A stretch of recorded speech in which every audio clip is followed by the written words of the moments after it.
Bonjour à tous et bienvenue dans cette édition tout en images de votre JTM. À la une de ce journal, une délégation du ministère de la Justice à Mayotte pour convaincre.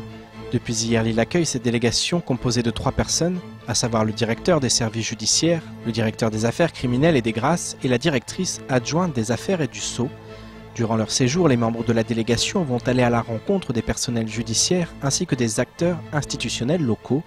Objectif, échanger avec eux sur les questions liées à la justice et présenter les grands chantiers en cours. À ce titre, une conférence de presse était organisée ce matin au tribunal de grande instance. Les précisions avec Amina Ariti et Daniel Nderagakoura. Montrer en quoi le projet de loi de programmation et de réforme de la justice constitue une réelle avancée pour le monde judiciaire, c'est l'exercice auquel les membres de la délégation vont se soumettre. Il y a tout d'abord le volet judiciaire, très important, avec un plan sur le quinquennat, un plan qui permet d'avoir une très grande visibilité sur l'effort budgétaire durant ce mandat, avec un budget en augmentation de 1,6 milliard. Il y a ensuite la méthode de travail qui va connaître des changements significatifs. Une nouvelle organisation du travail de façon à avoir plus de temps à consacrer aux dossiers les plus complexes pour les juges et pour les greffiers d'avoir du temps à consacrer dans ce qu'on appelle l'équipe autour du juge, c'est-à-dire une façon différente de travailler grâce notamment à tous les apports du numérique qui doivent permettre de travailler plus facilement et plus rapidement pour des tâches matérielles qui n'apportent pas de plus-value particulière. Autre nouveauté apportée par ce projet de loi qui, si la loi est votée, s'appliquera à Mayotte et dans toute autre juridiction du territoire, la simplification des procédures à la fois pénales et civiles. En matière civile, pour ma matière, il est prévu une très grande simplification dans l'intérêt des usagers avec le passage à un acte de saisine unique de la juridiction. C'est-à-dire qu'il ne sera plus nécessaire pour un usager de se demander s'il doit faire une déclaration au greffe ou une requête ou une assignation. Il n'y aura plus qu'un acte unique. Donc ça va grandement simplifier les démarches des usagers. C'est un exemple. En clair, cette réforme se veut offrir une justice plus rapide, plus efficace et plus moderne au service des justiciables. Outre la présentation des grands chantiers menés dans le cadre du projet de loi, la visite des représentants du ministère de la Justice a aussi pour objet le traitement des sujets fortement évoqués durant et après la récente crise sociale à Mayotte.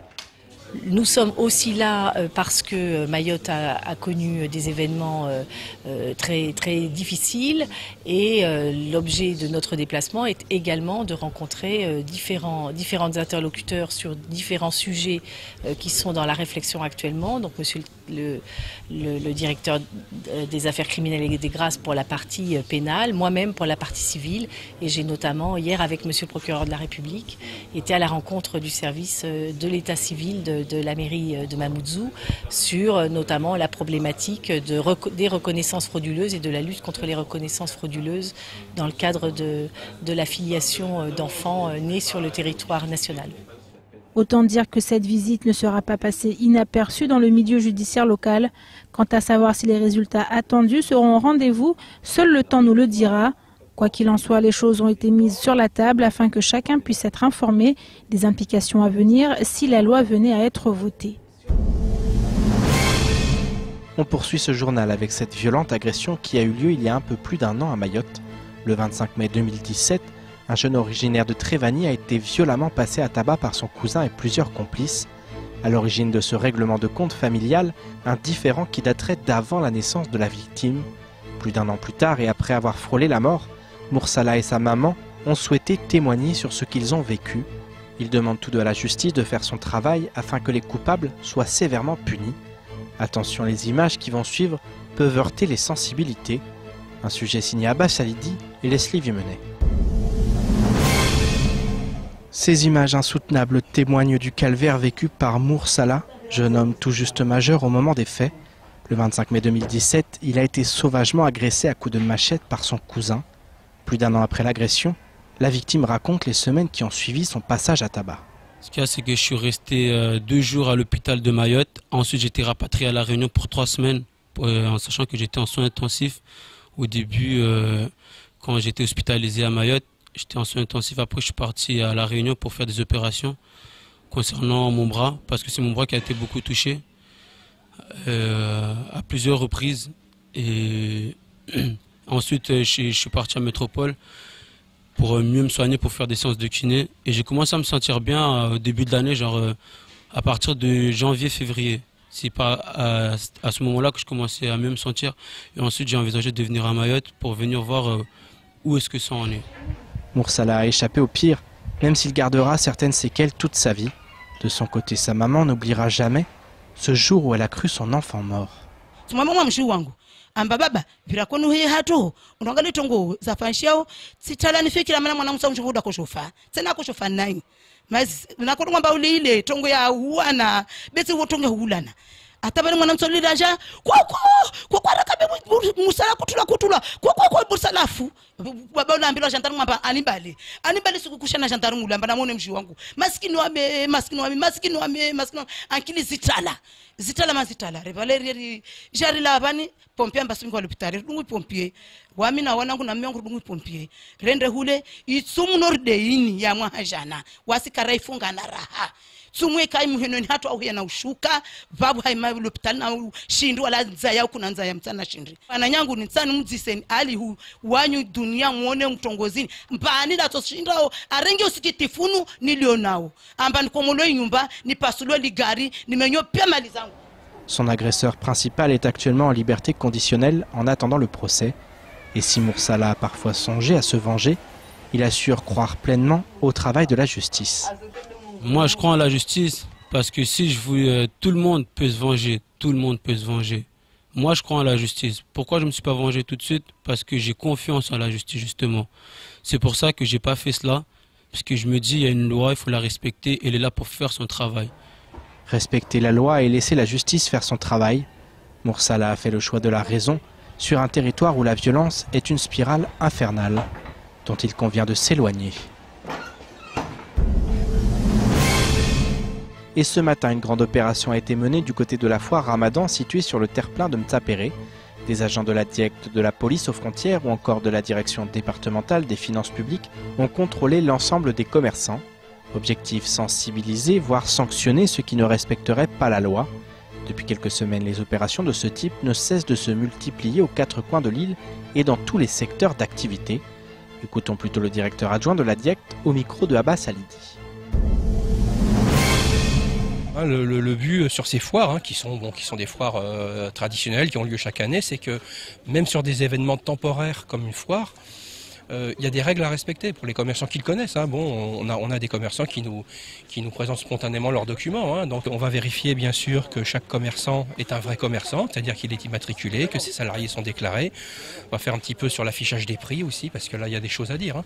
Donc bon, l'intérêt c'est aussi ça a aussi un côté pédagogique, pas seulement de sanctions. C'est de rappeler un peu les règles qui sont de l'intérêt de tout le monde, à la fois de ceux qui travaillent, mais aussi pour les consommateurs.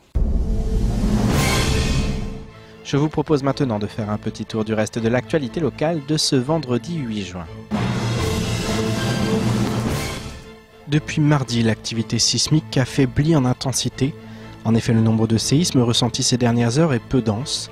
Néanmoins, le phénomène d'essaim est toujours en vigueur, comme en témoigne la secousse qui s'est produite ce mardi 12 juin à 20h17 d'une magnitude de 5.3.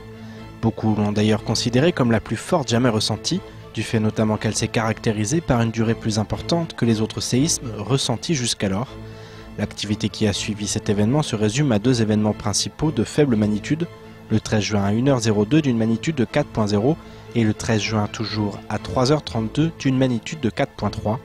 Pour l'heure, il n'est selon les spécialistes pas possible d'évaluer si ce ralentissement coïncide avec la fin de l'essaim. Quoi qu'il en soit, ces heures de répit sont appréciées par une population lasse de vivre au rythme des secousses. Et face à l'inquiétude de la population, en complément des actions d'information menées par les autorités locales et la cellule psychologique déjà activée au CHM, l'ARS met en place un numéro d'appel dès ce jeudi 14 juin 2018 pour apporter une écoute et un soutien psychologique aux habitants.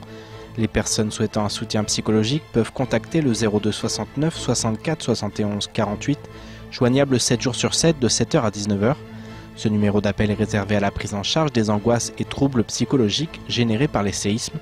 Pour cette opération, des renforts ont été mobilisés au niveau national et régional. Une équipe de professionnels de santé spécialisés dans la prise en charge de troubles psychologiques assurera la réponse téléphonique. L'équipe installée dans les locaux du centre hospitalier de Mayotte sera appuyée par des professionnels de l'hôpital. Si besoin en fonction de l'échange téléphonique, un entretien avec un psychiatre pourra être proposé. Le 19 janvier 2018 à 7 h, une centaine de jeunes individus avaient semé la terreur au niveau du hub de Kahani. Les gendarmes sur place avaient été violemment caillassés et de nombreux renforts avaient dû venir sur place afin de sécuriser la zone, de dégager les axes et d'assurer l'évacuation des élèves de l'établissement. 2h30 plus tard, un groupe d'individus avait tout de même réussi à pénétrer dans l'enceinte du lycée, déclenchant une bagarre. L'un des meneurs, armé d'un lance-pierre, avait pu être interpellé et la zone sécurisée. Après 3 mois d'enquête, les gendarmes de la brigade de Sada, renforcés par le groupe d'appui judiciaire, ont établi les faits et identifié les 8 principaux auteurs à l'origine des troubles. Le 11 juin dernier, une opération judiciaire a été engagée et elle a permis l'interpellation et le placement en garde à vue des mis en cause. Entendus sur instruction du procureur de la République, 2 jeunes mineurs se sont vus délivrer une COPJ. Les 6 autres ont été présentés au magistrat le 12 juin, à l'issue de leur garde à vue. Ce matin, une autre conférence de presse avait lieu au conseil départemental. Le département souhaitait ainsi présenter son projet d'iconothèque historique de l'océan Indien. Soutenu par l'Europe, le CD a investi 79 000 € afin de sauvegarder la culture locale et de mettre le patrimoine culturel et historique en avant. Le principe du projet est simple, permettre à tous les États ou territoires de l'océan Indien de partager des images de la région afin de permettre aux futures générations de connaître leur identité. Les plus anciennes images datent ainsi de 1900. Écoutons Bourouane Alaoui qui nous parle de ce site en devenir. En fait, le but c'est de mettre sur ligne, en ligne comme on dit, des images, des anciennes images de Mayotte, pour permettre déjà au niveau local pour que tout le monde puisse y accéder, mais pour rendre aussi visible Mayotte au niveau de l'extérieur. Nous avons 300 images qui sont déjà sur le site. Ce chiffre est amené à évoluer au fur et à mesure et jusqu'à combien on n'a pas de limite. En tout cas, tout ce qu'on va considérer comme utile sera mis sur ligne pour que soit exploitable pour tout le monde. Si on prend l'exemple de la Réunion met sur le site donc des images, on peut voir des images de Madagascar, des images de l'Inde, des images de l'Afrique de l'Est, mais ce sont des images qui sont détenues par le département de la Réunion. Ça reste une propriété de la Réunion, mais qui peut être consultable par tout le monde. On termine cette édition avec le déploiement de la vidéosurveillance qui se poursuit afin de prévenir la délinquance et la violence. La commune de Mamoudzou, par le biais de sa police municipale, mise de plus en plus sur la technologie pour vaincre la délinquance. Des caméras de surveillance dans tous les quartiers de la commune sont ainsi en cours d'installation. Elles diffusent des images en direct dans les locaux de la police municipale et sont en fonctionnement effectif depuis ce jour. Un sujet signé Noreza Hakim et Daniel Nderaga Koura. Depuis quelques mois, les chiffres de la délinquance sont en baisse à Mamoudzou. Une baisse qui s'explique notamment par la présence des agents de prévention qui sillonnent les différents quartiers du chef-lieu. Pour renforcer cette tendance, la direction départementale de la sécurité publique vient d'installer 66 caméras de surveillance dans toute la commune. Les images sont retransmises en direct dans la salle de commandement et d'information. C'est un système qui a été mis en place à hauteur de 66 caméras sur la commune de Mamoudzou, en lien avec la police municipale, la police nationale, la préfecture et la mairie, qui est l'ordonnateur de cette mise en place, afin de pouvoir, au plus près des événements, suivre ce qui peut se passer. Ces caméras vont donc permettre de surveiller les rues du chef-lieu. Elles joueront également un rôle important lors des enquêtes liées à des crimes ou délits commis sur la voie publique. Permettre d'avoir des images qui puissent être exploitées en cas de difficulté, que ce soit effectivement pour constater des infractions sur la voie publique ou pour constater des faits qui vont plus se commettre sous l'œil de ces caméras, et donc pour permettre d'avoir une preuve supplémentaire, d'avoir une image à l'appui d'un témoignage ou d'une plainte de la part d'habitants de Mamoudzou ou même d'habitants mahorais. On attend c'est effectivement des résultats en termes de réduction de la délinquance, en termes de calme dans Mamoudzou. C'est tout ça l'enjeu de cet équipement. En parallèle de cette vidéosurveillance, la police municipale détient à présent des terminaux mobiles de police et de gendarmerie. Ce dispositif Néo, présent sur l'ensemble du territoire national, fournit aux forces de l'ordre des supports portatifs dotés d'une connexion sécurisée haut débit. Néo, c'est des tablettes ou des téléphones portables qui permettent à l'agent sur le terrain de communiquer avec les fichiers centraux qui se trouvent à Paris, de façon à savoir à qui appartient un véhicule, si le titulaire du permis a réellement son permis, si le véhicule est volé, si le téléphone portable est volé et tout ça. Grâce à la vidéosurveillance et à ce dispositif Néo, les policiers et gendarmes possèdent de nouveaux outils ô combien importants face au défi du maintien de l'ordre et de la sécurité à Mayotte. C'est ainsi que s'achève cette édition. Merci à vous de nous avoir suivis. Pour continuer à suivre l'actualité locale, rendez-vous sur notre site l'infocoesie.fr. Bonne soirée à tous et à demain dès 6h avec toute l'équipe de la matinale.